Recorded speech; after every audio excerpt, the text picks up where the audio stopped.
Welcome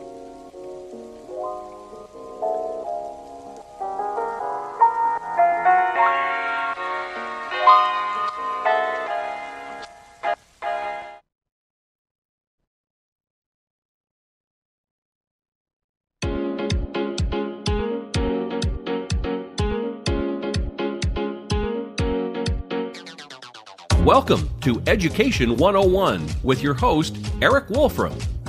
Education 101 is about the amazing education community we have in the greater Spokane area. We highlight the outstanding programs, teachers, supporters, and opportunities of the education community in the Spokane region. Education 101 is brought to you in part by STCU. Here's Eric. And welcome to Education 101. I'm your host, Eric Wolfram. Today we're going to be talking about real-world math and real-world math and the idea of estimation. And with me, we have Deborah Kulkowski from ESD 101, one of my colleagues there, who is our math coordinator. So, Deb, welcome. I know you've been on before, but welcome back. Thanks. I'm glad to be here. Excellent. It's always fun. So what we're going to be talking about is that whole idea of real-world math. I think that's one of those areas where we start to think about mathematics. Some people may have that math fear, some of those, but kind of, I guess in my mind, taking it from that, some of that abstract piece to the concrete of how do we actually use this? Making it relevant. Making it relevant is the piece that kind of goes along with it. So talk to us about estimation, right? Because I know that's something that we're going to have somebody by the name of Graham Fletcher down the road, and we'll talk more about that later on. But talk to us about estimation and real-world math. Okay, so to start off with, one of the charges that we have, if you will, right now in math education is that sometimes what you and I would think of as classroom math, and I'm sure most people would agree with us, it doesn't have a real connection to math that we do in our lives in the real world. Right. So estimation is a good tie-in. And in our new or our newer Washington State learning standards, all of our math standards have a real intentional focus on helping math learners of all ages connect experiences, math learning experiences, to math that they would use in their real life and out in the real world in a real situation. Absolutely. So, for example, if I go to the grocery store and I am supposed to purchase a loaf of bread and a gallon of milk, and I have $5 in my pocket, most everybody has either seen or had the experience where you're standing at the checkout and you don't have enough money. Nobody wants to go there. Nope. So let's say I pick up a gallon of milk, and let's say the gallon of milk is $2.99. So I don't usually pull out a piece of paper and a pencil and write down $2.99. Right. What happens is in my head, I would round up to $3. Sure. And then I would know I have $2 left for a loaf of bread, and that would be the limit. Or I'd have to go home and get more money, or I'd solve that problem in some way. It isn't just in the grocery store. People do it in carpentry, in home projects. Often when you buy a bag of fertilizer, it tells you the number of square feet that your lawn covers. And you estimate. You don't go out and measure your lawn. No. I would guess that the people listening right now, they probably used it today as they were going through. They probably did. I think it's just something that we use all the time. But we don't necessarily think about it. No. That we're using our math skills. And that it's a in skill real world to learn. application. Agreed. And that it's a skill that's learned, and we can get better at estimating if we know a few strategies and we spend some time practicing those strategies. Absolutely. So whether you're doing that in sewing or in, like I said, buying fertilizer, or you're at Lowe's and Home Depot buying something, or figuring out the square footage for something, or there's just so many ways that we would estimate. Absolutely. Instead of picking up a piece of paper and a pencil, or in the world we live in now, people don't do that. They grab their phone and they're using the calculator. And I think, and it's something that you talked about too, is you talked about it's it's a skill that we use. It's a learned skill, and I think we have a misconception that says, oh, that's a skill I learned back in about third grade, second grade, something like that. And that's it. I'm done. I don't really need to continue on with it because I got it.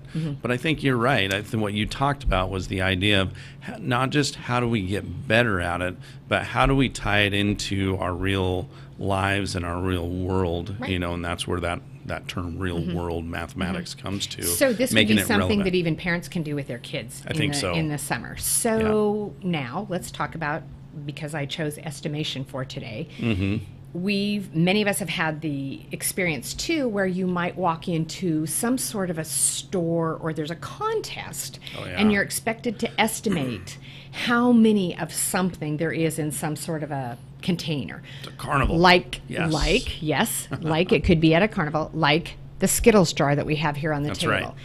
And so the typical question would be, how many? And you'd make a guess, and you'd probably write it on a piece of paper, and you'd throw it in something, and absolutely, whoever gets closest wins a prize. Wins the prize, sure. So I'm going to ask you to make a guess. On how many I think are in there? Yes. Just any random guess? Yep, off the top of your head, that you think would be, a guess. Oh, shoot. I would say 463. Okay, 463. 463. All right. And that's my thought. We know that it's more than one, clearly. Obviously. That would be unreasonably low. And 1 million would be unreasonably high. Absolutely. Yeah. So 463 is in between 1 and 1 million, so I've got that. So it sounds like it could be a reasonable estimate. And that's how most people go about doing their estimate. But there's a few strategies we could use that might help you rethink or refine your strategy. Okay. And you could go through those in your head as you're standing there in line. And one of them that we talk about in math is think about a smaller case or a smaller number, for instance. Right. So now, what I would do if I were having you do this is I would set this aside for just a minute. Okay.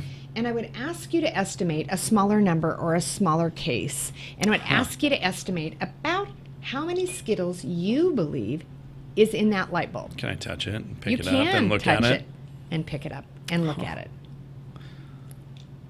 Well, I guess, I'm kind of looking at it, and I see multiple different colors.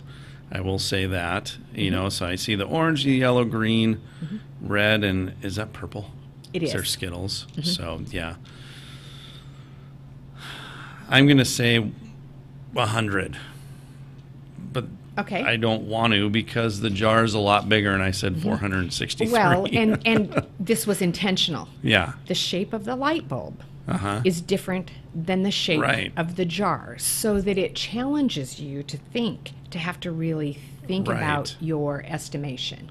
We could even take it a step further and try a little bit smaller case, and kids love this, by the way, when they're engaged in the math. So I'm going to ask you to rip open the Skittles and see if you want to change. You said 100. Right. I'm going to let you rip open a Skittles package, see how many are in the package, and see if you want to change your estimate of 100 at all.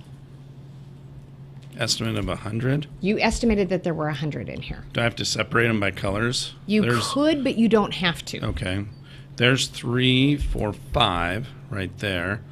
There's 5 right there. So that gives me 10 and another 5. So I have 15 in here. So that's 15 in just that little bit that I have.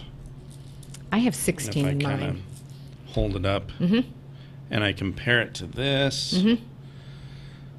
Oh, let's see. So if I estimated 20 times 5 would be 100. 5 of that group in here. I might change it. I might up it to about 130. Okay. I think I need to go higher. Okay. I need to go higher. Okay. That's my thought. So what we've just done is we've taken a smaller case again, and you've taken, and this is what we would want any math learner, and I've done this with kids as low as first grade. This experience is based actually on a first grade math standard of estimating and place value. However, on first grade. Okay. But when how am I doing? You're doing great. Okay, good.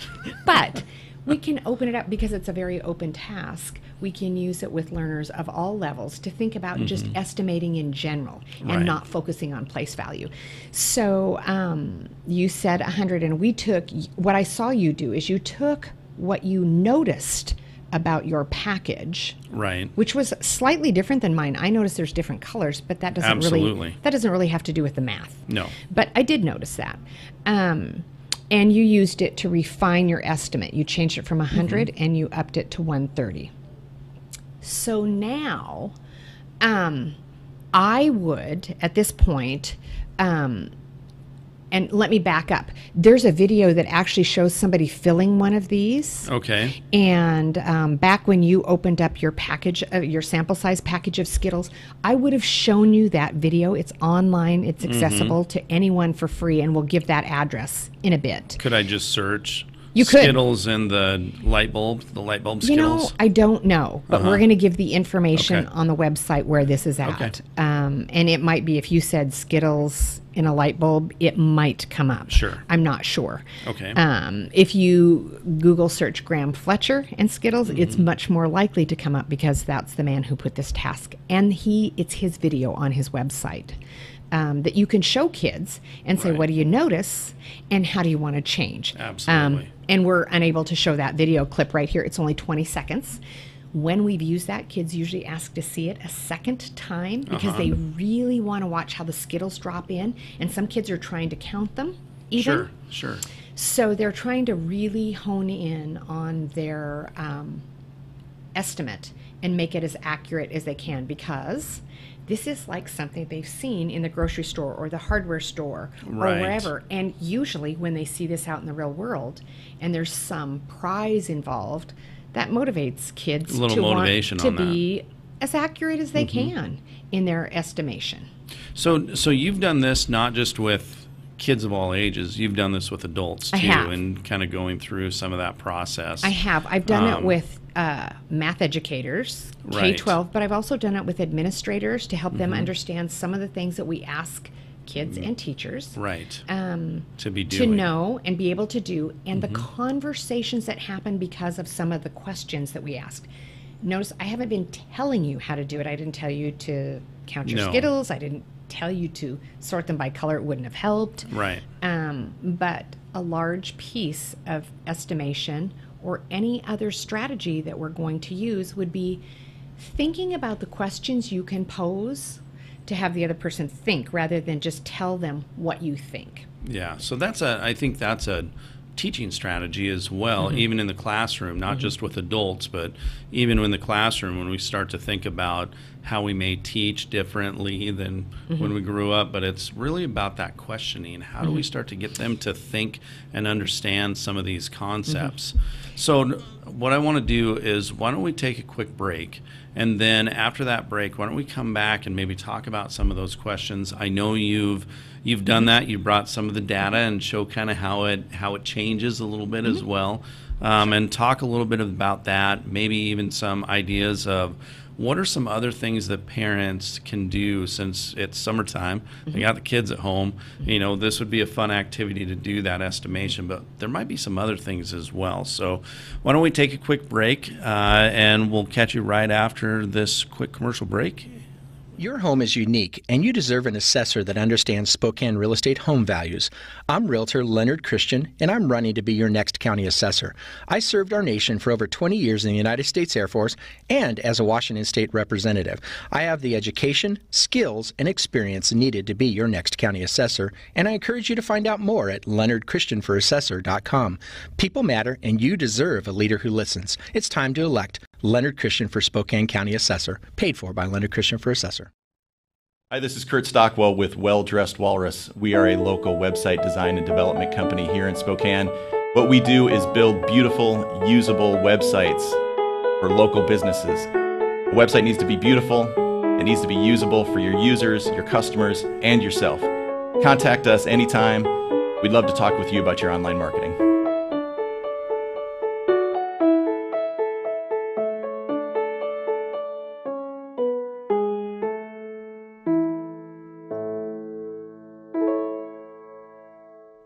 The following is sponsored by our friends and community supporters at McNeese Wheeler Attorneys. McNeese Wheeler is a boutique law firm in Spokane, handling matters in both Washington and Idaho. Areas of law include business law, wills, trusts and estates, family law, personal injury and wrongful death, and real estate matters. For your full-service legal needs, contact McNeese Wheeler Attorneys.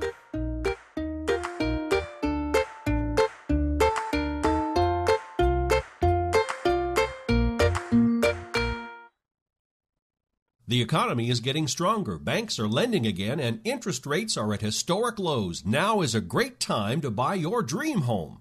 The caring and knowledgeable professionals at Homes for You have been helping people just like you for over 20 years. They take the time to listen to what you want and will help you find just the right home in Washington or Idaho. Real estate is what we do at Homes for You, 928-5782, or visit online at homes4uspokane.com.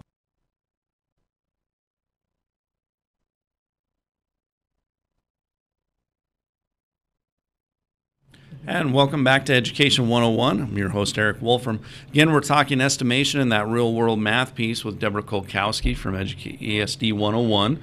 And before the break, we were talking a little bit about our Skittles experiment here around estimation.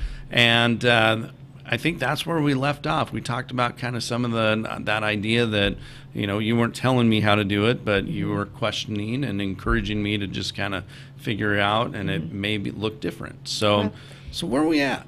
So one of the really important pieces is to give math learners of all ages, including ourselves right here, a chance to talk and to talk about how you saw it. And would you explain one more time how you changed your estimation and what you did? Based upon the Skittles, I kind of held them just in my hand. And I was saying, okay, there's 15 here that I'm looking at. If this is 15, shoot, that probably only covers the very bottom of the of the light bulb. I'm trying to do some visual comparison. And so if that's the case, I set 100 in here. And if this is 15, I kind of rounded and said, 20-ish, because I know quick math in my head, 20 times 5 is 100. So 5 of these handfuls, roughly, would that fill it up? And I said to myself, no. So if it doesn't fill it up, then I need to add to it. Just again, I'm estimating based upon the visual connection that I have. That's the way my mind works. I'm one of those visual guys of, I got to see it. So that's how I did it. Okay, so there would be a conversation between you and a partner or a small group, and someone else might say, well, I looked at this, and first of all, do they move at all? And they don't. So we know it's completely filled. Yeah. What you would see in the video, but you don't see here, and I should have showed you this. See, this is filled, it literally is filled all the way. All the way. I almost asked that question, is I wonder if there's any up inside the And someone might ask that question, but if we'd seen the video, again, that's online that goes with this activity, it shows that really quickly.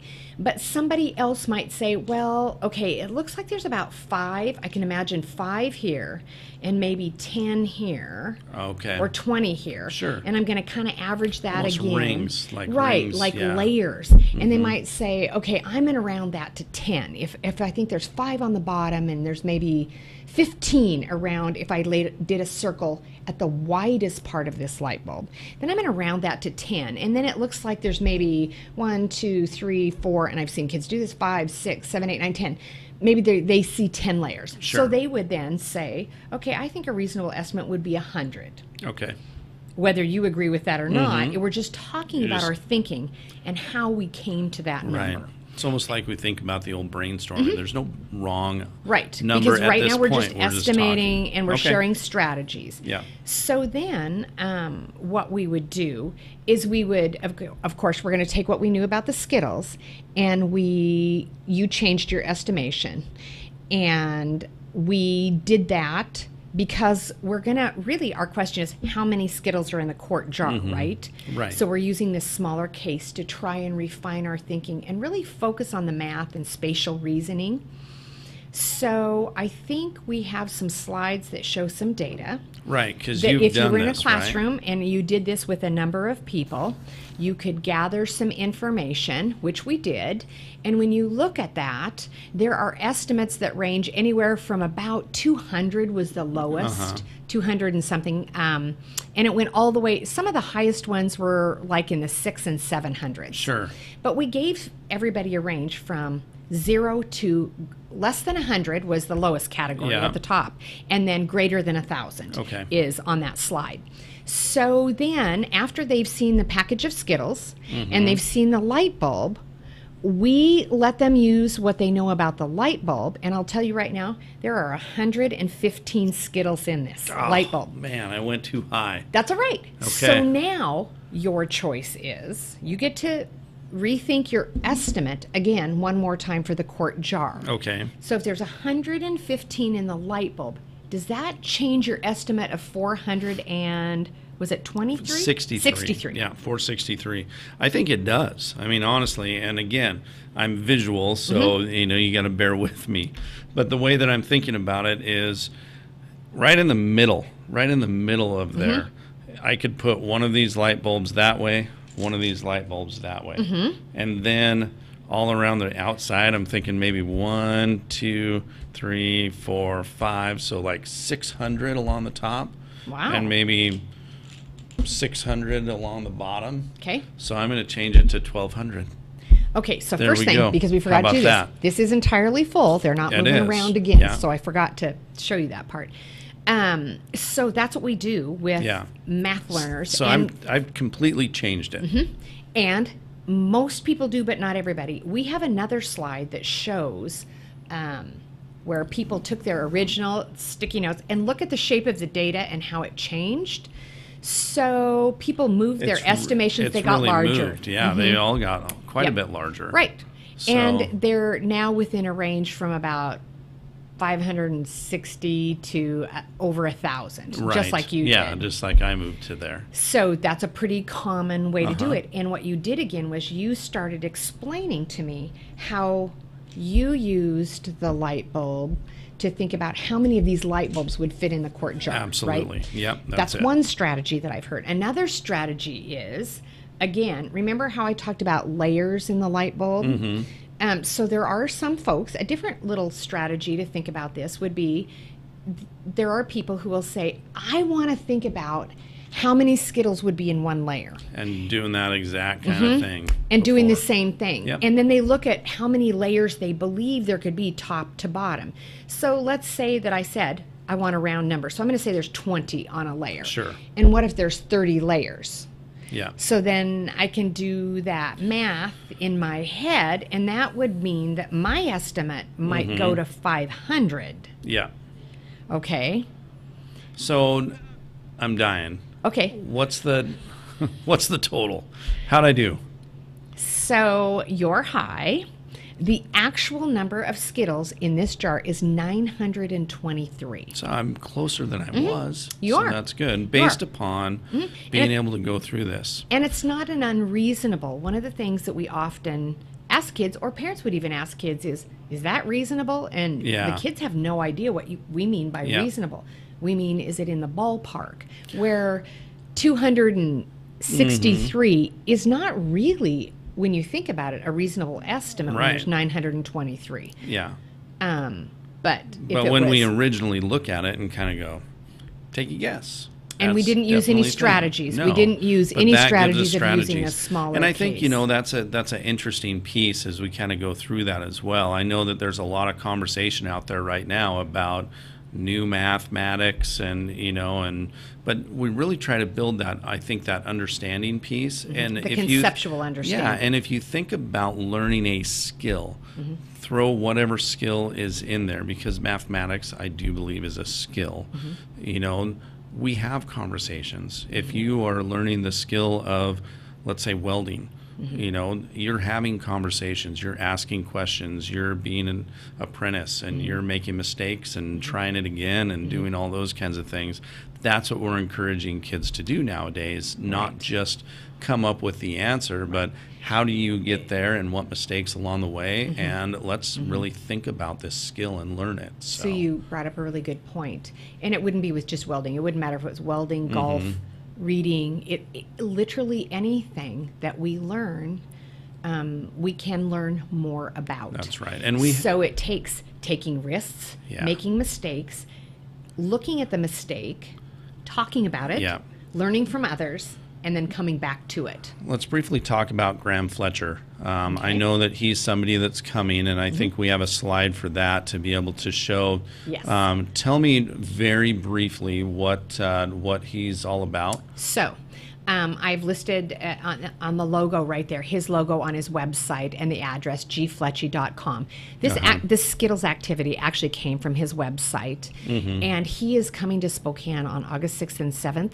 And on the 6th, he's doing a one-day workshop for K2 teachers where he talks about estimation and many other things. This is just we only have a short amount of time to talk about this, so we chose a small task that we could walk through. Exactly, and to this give is folks an idea about it. Right, these are the types of things that he does, is those instructional strategies around real world math. Right? Yes, and making it very conceptually understandable for learners of all ages, and building bridges in their content knowledge. That's so wonderful. He's also doing a 3-5 day on August 7th, and if people are interested in finding out either more information or registering, they can either contact the ESD or they can contact me at dkolkowski, DKOWALKOWSKI.net. And I'm at the ESD. Kolkowski at ESD101.net. Yes. Thanks for the clarification. Deb, I need to have you back because you know what? We didn't get to talk. We didn't get to talk about the idea of what are some other things that we can get to do with our kids during the summertime. This is a great example of something that you can do with things you probably have around with Skittles, different things like that. Just estimation and trying some different things and talk. But thank you so much for being here again. Graham Fletcher will be here in early August. Thanks for joining us today on Education 101. Hope to catch you next time.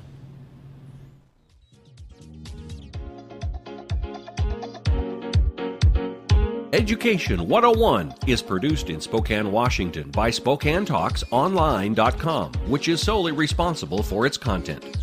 Education 101 is brought to you by our friends at STCU.